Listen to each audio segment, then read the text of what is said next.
Bikin cemilan sehat mengenyangkan yuk dengan bahan dasar ubi ungu dan juga gabin. Selain rasanya yang enak, harga bahan-bahannya juga sangat terjangkau. Jadi cocok banget buat kaum mendang-mending seperti aku. Buat yang penasaran gimana cara bikinnya, tonton terus videonya sampai selesai. Nah, pertama-tama aku siapkan ubi ungu yang sudah dikupas dan dicuci bersih sebanyak 250 gram. Lanjut dikukus sampai matang dan setelah beberapa menit kemudian aku cek menggunakan garpu, ternyata si ubi udah empuk, jadi langsung aja aku angkat dengan cara ditusuk menggunakan garpu seperti ini. Dan jika semua ubi sudah selesai diangkat, lanjut aku pindahkan ke wajan untuk dihancurkan. Aku memang sengaja ngancurin ubinya di wajan karena sebentar lagi juga mau dimasak. Dan caraku ngancurin ubinya dibejek-bejek menggunakan ulekan yang sudah dibungkus plastik seperti ini. Dan ngancurin ubi pas lagi panas seperti ini mudah banget ya. Kalaupun mau di blender atau di chopper juga boleh banget. Nah, karena ubinya sudah benar-benar halus, di sini aku tambahkan 2 sendok makan gula pasir, 4 sendok makan tepung terigu. Untuk takaran sendoknya sedang, gak terlalu munjung dan gak peres juga. Lalu 1/4 sendok teh garam dan 1/4 sendok teh vanili bubuk. Masukkan juga susu kental manis 1 sachet dan yang terakhir masukkan air sedikit demi sedikit sambil diaduk-aduk supaya semua bahan tercampur rata. Dan di sini sambil aku tekan-tekan biar nggak ada bagian yang bergerindil baik dari ubi ataupun tepungnya. Usahakan hasilnya itu benar-benar halus, tidak ada bagian yang menggumpal lagi. Dan jika dirasa sudah benar-benar halus, lanjut tambahkan air lagi. Berikutnya diaduk-aduk hingga semua bahan tercampur rata. Untuk konsistensinya memang sengaja dibikin encer karena mau dimasak. Dan sekarang sudah posisi di atas kompor, kemudian dimasak dengan api kecil sambil diaduk-aduk terus biar nggak ada bagian yang lengket di bawah. Dan di sini sudah terlihat mulai mengental. Tetap diaduk terus supaya bagian bawahnya nggak lengket atau gosong. Sebenarnya bisa juga bikin isian gabin ini tanpa dimasak. Cuman aku pengennya itu biar isiannya itu nantinya nggak mudah basi, jadi bisa lebih awet gitu. Maka dari itu aku lebih memilih dimasak aja. Karena tekstur adonannya sudah kental banget dan nggak terlalu lengket di wajan. Jadi ini tuh udah mateng,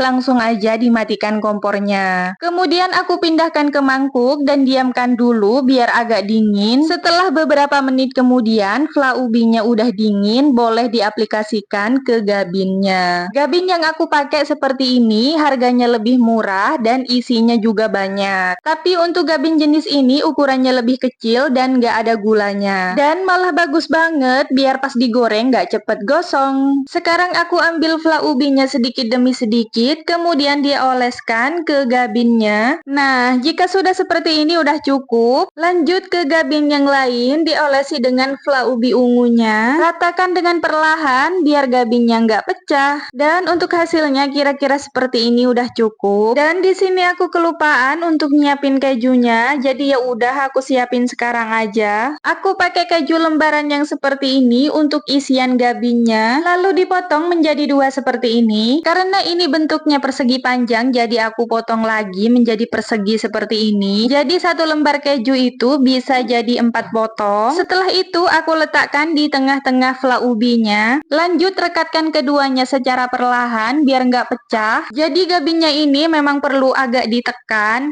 biar pas digoreng nanti gabinnya nggak lepas. Setelah itu rapikan fla yang ada di pinggiran gabin. Jika masih ada ruang yang kosong bisa diisi dengan fla lagi. Dan kira-kira hasilnya rapi seperti ini ya. Ulangi langkah yang tadi hingga semua adonan flanya habis. Misalnya ada yang nggak suka keju, boleh juga di skip. Dan setelah direkatkan seperti ini, lanjut dirapikan pinggirannya. Kira-kira hasilnya seperti ini. Jika sudah selesai semua, lanjut ke proses penggorengan. Di sini aku udah panasin minyak, jadi langsung aja aku goreng gabin ubi ungunya. Untuk proses menggorengnya jangan terlalu lama ya, dan menggunakan api sedang cenderung kecil karena kue gabin ini mudah banget gosong. Dan ini sebentar aja udah aku balik, warnanya udah kecoklatan. Jadi usahakan kalau lagi ngegoreng kue gabin ini jangan sambil ngerjakan yang lain karena khawatir kuenya malah jadi gosong. Karena warnanya sudah kecoklatan merata, jadi langsung aja aku angkat dan tiriskan. makan. Untuk selebihnya bisa juga lanjut digoreng ataupun mau disimpan di kulkas juga boleh. Dan inilah hasil akhirnya. Selain tampilannya yang cantik, rasanya juga enak dan tahan gak mudah basi bahkan sampai 24 jam di suhu ruang. Dan sekian dulu video dari aku. Terima kasih banyak buat yang sudah nonton. Wassalamualaikum warahmatullahi wabarakatuh.